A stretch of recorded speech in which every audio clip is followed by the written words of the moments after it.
大家好，歡迎收睇娛樂滿天飛，我係洪仕仁。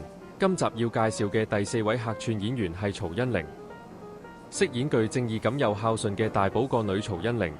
劇中有唔少發揮機會，並憑藉清純面孔引發迴響，獲網民大讚靚女。2021年透過藝訓班加入無線嘅曹欣玲，憑 Hands Up 成功入屋，大受大人細路歡迎，亦因為個人似關詠荷，獲封少女版關詠荷。有機會不妨問下張家輝。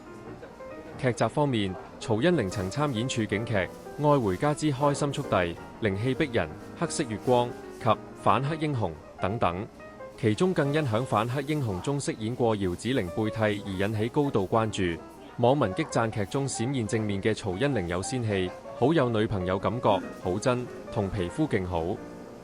令曹欣玲4歲時仲參與過電影《絕種好男人》拍攝，並響電影中同任賢齊演出。